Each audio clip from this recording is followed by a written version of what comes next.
비가 그친 줄 알았는데 다시 또 내리네.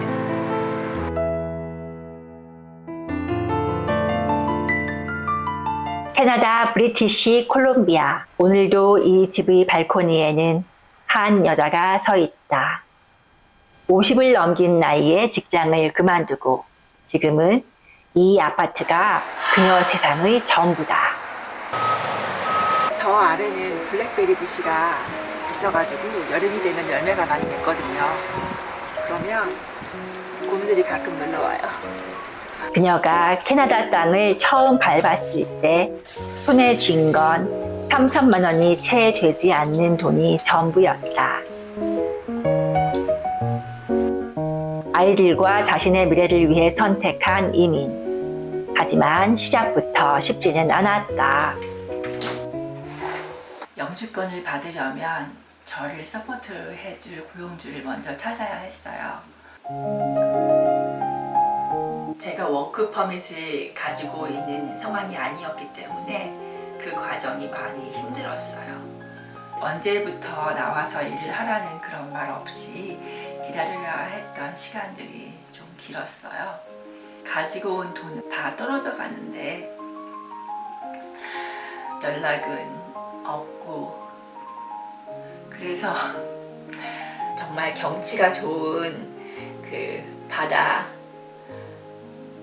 절벽에 앉아서 가만히 그 망망한 태평양 바다를 바라보는데 정신줄을 놓으면 저 바다로 뛰어들 수도 있겠다 하는 생각을 한 적도 있어요. 거지가 돼서 한국으로 다시 돌아가야 하나 그런 걱정도 했었고, 그런데 막상 한국으로 돌아가도 갈 곳은 없으니까 정말 오도 가도 못한 그런 처지였었어요. 거의 그렇게 한 반년을 지냈던 것 같아요. 그 이후에 영주권을 받기 위해서 한 직장에서 3년을 버텨야 했었고, 그리고 서류 진행 과정에서 혹시라도 잘못되면 어떻게 하나 하는 그런 불안감. 왜냐하면 영주권 서류를 다 낸다고 해서 고용주가 서포트를 해준다고 해서 모두 다 영주권을 받을 수 있는 건 아니거든요. 흔히들 복불복이라는 말을 참 많이 했었어요. 그래서 불안감이 저도 상당히 있었죠. 그 서류 하나하나 신청을 해서 결과가 나올 때까지 준비 과정과 기다리는 그 기간 동안에 심리적인 스트레스가 상당했어요. 그 3년이 저를 많이 약해지게 만들었던 것 같아요. 밖에서는 직장의 스트레스, 집안에서는 또 다른 무게가 그녀를 짓눌렀다. 그런데 돌이켜보면 아이들의 이야기는 사실 그녀 자신의 이야기이기도 했다. 그런데 생각해보면 항상 저는 결혼부터 이혼 그리고 이민까지 생존 모드로 살아왔어요.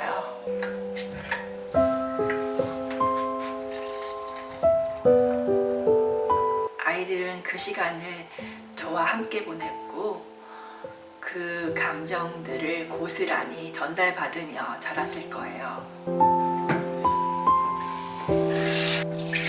아이들이 게임에 빠지고 바깥 세상을 닫아버린 게 어쩌면 제가 만들어 놓은 환경의 결과일 수도 있을 거라는 생각을 해요. 그게 제일 마음이 아파요.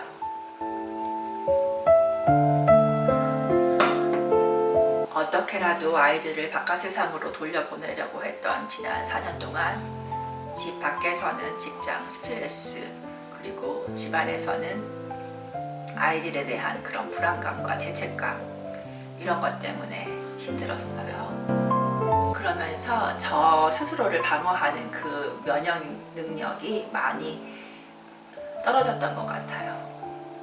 2년 전쯤에 한국에 방문을 했을 때 여성 전문 한의원을 방문을 했는데, 그때 거기서 만난 한의사 선생님도 저에게 같은 말을 해주셨어요.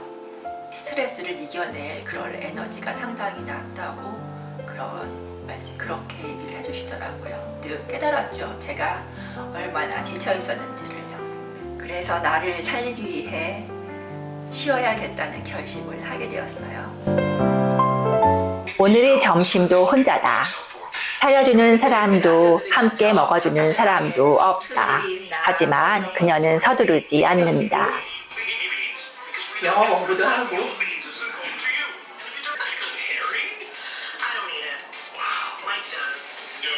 그다음에 pickled herring 이런 거 새로운 표현 배웠잖아요. 그러면 저는 이제 이렇게 대화를 해요. 누구랑 하느냐? Hello, Gemini. Is there something specific you'd like to discuss? Yeah, I just heard about the radio. Something like a product from grocery. Pickled herring is a traditional food made by preserving herring in a brine. Just to let me know what's the herring in Korean. Herring is called chongo in Korean. Did you say 청어? Yes, that's correct. Chongo is herring in Korean. Oh, Is there got anything it. specific? Is there anything else you'd like to explore? I'd like to practice the pronunciation raw. R-A-W. Raw. Let's start with raw. Try to make the R sound by curling your tongue back slightly without touching the roof of your mouth. Can you try saying raw? Raw. Raw.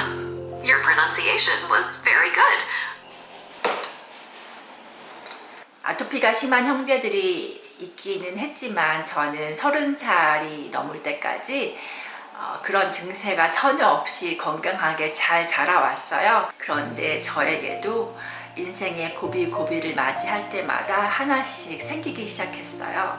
3년 전쯤부터는 이 햇빛 알레르기가 너무 심해져서 그때 이제 직장을 다닐 때인데 마음이 버티는 동안 몸은 이미 한계 신호를 보내고 있었다.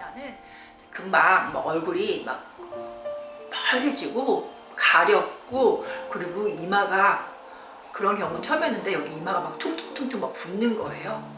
너무 심했어요. 그런데 50대에 들어서면서부터 이 양팔에 아토피 발진이 생기기 시작하더라고요. 그리고 음식 알레르기도 갑자기 많이 심해졌어요. 제가 와인을 좋아해서 블루베리를 따서 직접 와인을 만들어 먹기도 하고 그랬었는데 3년 전부터는 와인을 한 잔만 마셔도 몸이 너무 가려워가지고 더 이상 마실 수가 없더라고요.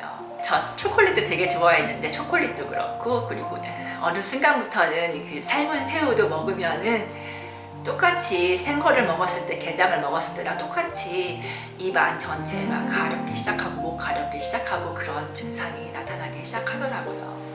그래서 이제는 그런 것들도 다 먹을 수가 없네요. 좋아하는 것들이 하나씩 사라지는 느낌이었어요. 매일 같은 스트레스를 몸으로 받아내다 보니까 면역력이 많이 떨어졌던 것 같아요. 하루를 시작한 그녀가 향하는 곳은 언제나 이 책상이다. 지금 그녀의 직함은 단 하나, 학생. 컬리지에서 2년 과정 회계 페이롤 프로그램을 공부하고 있어요. 온라인으로 공부를 하고 있지만 캐나다 공립 컬리지라서 정부로부터 학생 대출을 받을 수가 있어요. 그래서 이걸로 생활을 유지를 하고 있어요.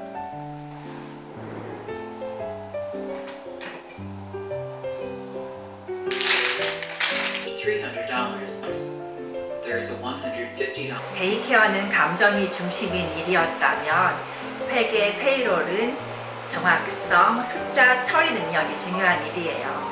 그래서 저한테 훨씬 잘 맞을 것 같았어요. 50대면 늦은 신입은 맞죠. 근데 불가능한 나이는 아니에요. 캐나다에서는 나이에 상관없이 서로 이름을 불러주거든요. 이런 문화에 익숙해지다 보니 솔직히 새로 시작한다는 것에 대한 부담감은 덜한 편이에요. 창밖을 바라보다 문득 그런 생각이 든다. 나는 지금껏 무엇을 하며 살아왔나? 내 나이 50이 넘었는데 내가 이루어놓은 거는 캐나다로 이민한 것 하나밖에 없더라고요. 변변한 재산도 안정적인 직업도 없이 살아온 제 인생이 너무 허탈하기만 했어요. 그나마 아이들만큼은 제 희망이라고 생각하며 살았는데 그것마저 뜻대로 되지 않으니까 그 무게감이 더 했던 것 같아요. 내가 붙잡을 수 있는 게 아무것도 없다는 느낌이랄까요. 그동안 스쳐 지나갔던 사람들은 많았던 것 같은데 연락하고 싶을 때 쉽게 전화 걸 수 있는 사람은 없더라고요. 지금 제 핸드폰 연락처에 저장된 사람들은 가족 포함해서 5명도 안 돼요. 오랫동안 연락을 안 하게 되면, 그리고 제 연락을 반가워하지 않는다는 느낌이 들면 저는 그 사람의 연락처를 정리를 하는 편이에요. 차라리 눈에 띄지 않으면 생각도 안 나고 기대할 필요도 없으니까요. 하루 중 가장 힘든 순간은 거창하지 않다. 아주 조용하게 찾아온다. 통장 잔액을 확인하고 들어올 수입이 없다는 거를 재확인할 때예요. 숨만 쉬어도 생활비는 꼬박꼬박 나가는데 들어올 정수입은 없고 분기별로 입금되는 학생 대출에 의지를 해야 하니까요. 그런데 그 액수가 생활비로는 충분하지가 않아요. 그래서 가끔 저축을 해두었던 돈을 빼야 할 때가 가장 속상해요. 모아두었던 돈이 줄어드는 걸 보면 뭔가 무너지는 느낌이랄까요. 그래서 파트타임으로 부족한 부분을 보충을 하면서 일을 하려고도 했었는데 학교 시험 일정을 빼가면서 근무를 하겠다고 하면 받아주는 곳에서 그렇게 저를 반가워하지는 않더라고요. 이 나이에 이러고 있어도 되나 싶은 마음이 솔직히 하루에도 몇 번씩은 들어요. 그런데 그게 싫다고 다시 그 삶으로 돌아가고 싶냐 하면 그건 아니에요.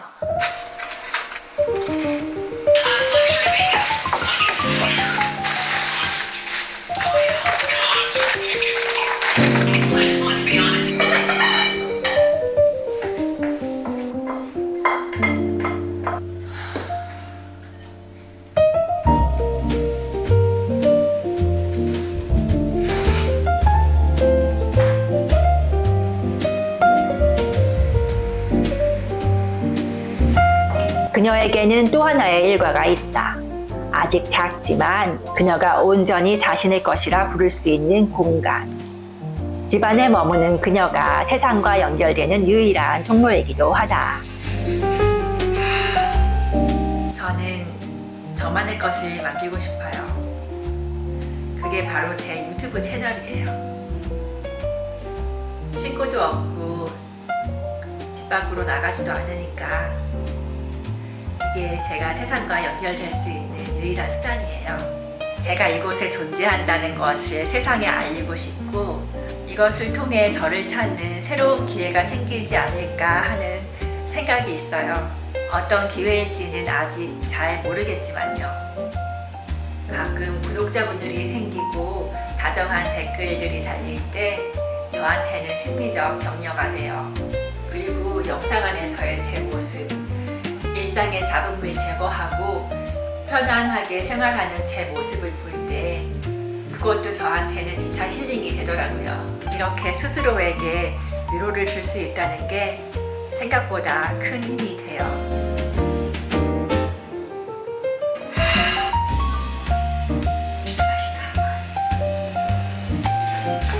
그리고 올해 그녀는 미루어왔던 한 가지와 정면으로 마주하기로 했다. 아이들 문제는 그동안 시간이 해결해 주기만을 기다렸는데 올해 제가 시간적인 여유가 있을 때 힘들지만 정면으로 부딪혀서 일상으로 돌려보내고 싶어요. 아무래도 직장 생활을 다시 시작을 하면 평일에 시간을 내서 아이들을 상담을 찾아보고 데리고 다니고 할 그런 심리적 그리고 시간적 여유를 못 가질 것 같아서요. 오늘 밤도 그녀의 거실에는 모니터 불빛만 켜져 있다. 허탈함도 외로움도 불안함도 모두 안고서. 그래도 그녀에게는 스스로와의 약속이 하나 있다. 아무것도 하지 않는 사람이 되지 않겠다는 것. 낙오자가 되지 않겠다는 것. 그래서 오늘도 학교 공부, 영상 작업, 생산성 있는 일 한 가지 이상 거창하지 않아도 좋다. 오늘 하루 그 다짐을 지켰다.